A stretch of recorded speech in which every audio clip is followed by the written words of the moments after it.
This week we're going to highlight the price changes associated with the USDA's May supply demand report. We're also going to take a look at updated crop progress here in the U.S. as well as short-term weather trends.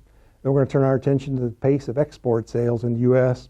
and wrap things up with a long-term review of November soybean futures.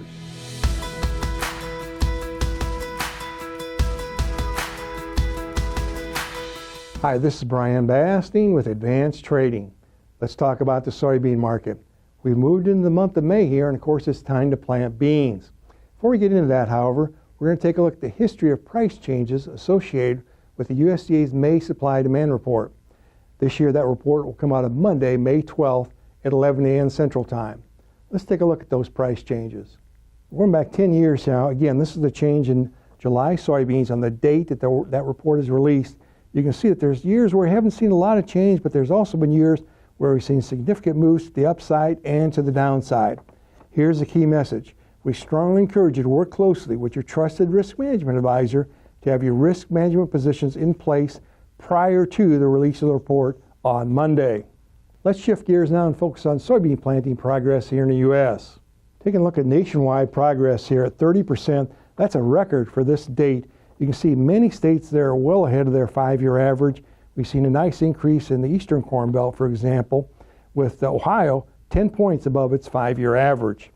Let's take a look at the history of soybean planting progress. Again, a record pace we're seeing in 2025 here, and we're looking at, on average, approximately 30% of U.S. soybeans are planted between May 4th and May 18th. So if we were to see that pace this year, by the middle of May, soybean planting could be approaching 60% nationwide.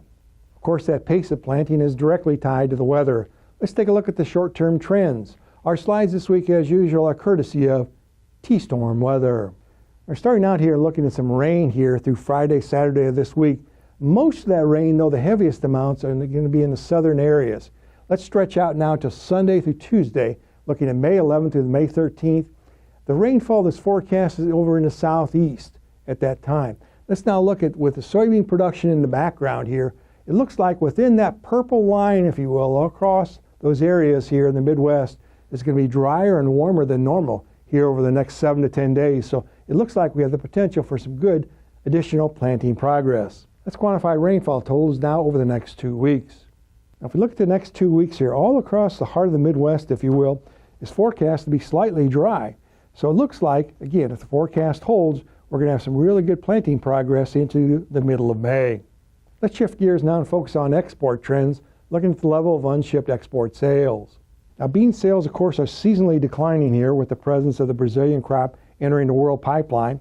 Here's the key message. It does look like the current short-term forecast calls for exports of nearly 15 million bushels per week over the next month. That's up just a bit from just under 14 last week, and the new range is about 11 to 18 million bushels, and that's a bit higher again than last week's 10.5 to 17.2. Let's wrap things up this week looking at trends in November beans. Now, November beans, as we tape here on Tuesday, are trading near $10.20 a bushel. Look at that period, though, from early May all the way into harvest.